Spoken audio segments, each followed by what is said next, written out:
देखिए, खबर मिल रही है केंद्र और यूपी सरकार में बीजेपी की सहयोगी अपना दल एस में बगावत सामने आ रही है। अपना दल एस के युवा मोर्चा प्रदेश अध्यक्ष हेमंत चौधरी केंद्रीय मंत्री अनुप्रिया पटेल के पति आशीष पटेल के बेहद करीबी माने जाते हैं। लेकिन अब हेमंत चौधरी ने पार्टी के खिलाफ मोर्चा खोलते हुए 2024 में नई पार्टी बनाने और अपना दल इसको बर्बाद करने का ऐलान कर दिया है। तो पहले ही 2 अपना दल है और अब तीसरे की आशंका है। बिल्कुल, हेमंत चौधरी ने 10 दिन पहले ही आला कमान पर अनदेखी का आरोप लगाया और अपना दल एस से इस्तीफा दे दिया है। और अब हेमंत चौधरी अपना दल बनाने की तैयारी में जुट गए हैं। हेमंत चौधरी ने पार्टी के राष्ट्रीय अध्यक्ष अनुप्रिया पटेल उनके पति पर कई गंभीर आरोप भी लगाए। तो आप बात कह रहे हैं 2017 हो या 2022, अपना दल ने जितनी भी सीटें लिया उसमें कार्यकर्ताओं का जो हक था उस हक को मारने का काम किया। अगर बात करें 2022 की, 17 सीटें गठबंधन के तहत इनको मिला और उस 17 सीट में से सिर्फ 3 लोगों को जो पार्टी के कार्यकर्ता थे उनको टिकट दिए। बाकी 14 सीटें ये बाहर से आए हुए व्यक्ति को बेच दिए। सुबह व्यक्ति पार्टी ज्वाइन कर रहा है, दोपहर को ये पैसा ले रहे हैं और शाम के टाइम उनको सिंबल दे रहे हैं। बाकी पूरे प्रदेश के जो पदाधिकारी कार्यकर्ता जो सीट पर आवेदन किए हुए थे वो बेचारे सुबह से लेकर रात तक देख रहे हैं कि अब हमको मिलेगा, अब मिलेगा, लेकिन वो समय उनका नहीं आया। हेमंत चौधरी ने जो हमारे राष्ट्रीय अध्यक्ष जी के ऊपर, बहन जी के ऊपर आरोप लगाया है वो बिल्कुल गलत है। उन्होंने जो आरोप लगाया कि उनका पैर छूने का नए कार्यकर्ताओं को 1 लाख, पुराने कार्यकर्ताओं को 25,000 ये शुल्क देना पड़ता है, ये बिल्कुल ही आधारहीन है।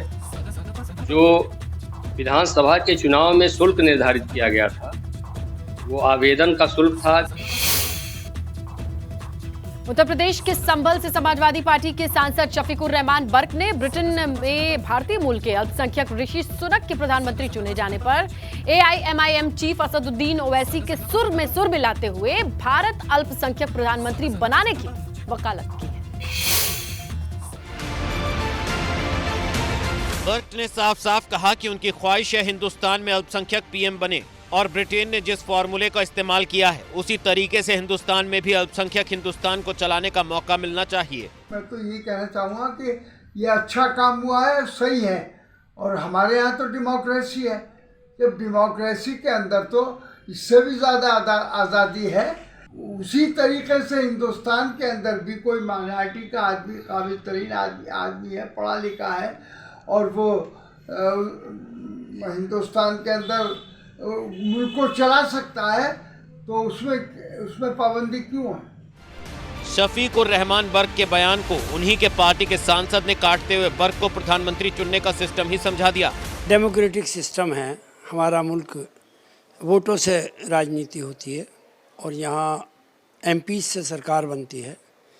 उस सरकार के बनने के बाद जो भी MP जिसको चुने वो देश का प्रधानमंत्री बनता है।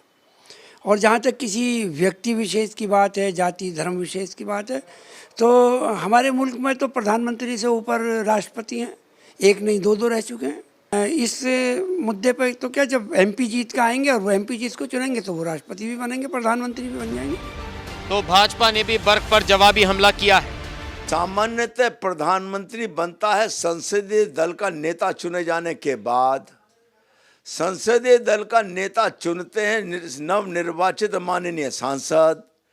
इसका मतलब तो यह है कि माननीय सांसदों के निर्णय पर वो टिप्पणी करना चाहते हैं। संसदीय दल में बहुमत लाएं और फिर चाहे वो जिसे प्रधानमंत्री बनाए, लेकिन जो संसदीय दल होगा उसके सांसद जिसको नेता चुनेंगे वो प्रधानमंत्री बनेगा। ये मुद्दा नहीं है, ये 2024 के लिए वोट बैंक जुटाने को लेकर के बहुत ही, मैं कहूँ, गैर जिम्मेदाराना या एक अपरिपक्व टाइप के बयान देने की कोशिश है। वो वर्तमान में आदरणीय द्रौपदी मुर्मू जी को राष्ट्रपति के रूप में भारतीय जनता पार्टी ने तो एक आदर्श उदाहरण यह देश के सामने और दुनिया के सामने प्रस्तुत किया है। दरअसल ऋषि सुनक के PM चुने जाने पर नेताओं ने बधाई जरूर दी है, लेकिन सुनक की आड़ में जमकर बयानबाजी हो रही है। AIMIM चीफ असदुद्दीन ओवैसी ने तो ये कहा है कि एक दिन हिजाब पहनने वाली बच्ची देश की प्रधानमंत्री बनेगी। Bureau report, ABP Ganga.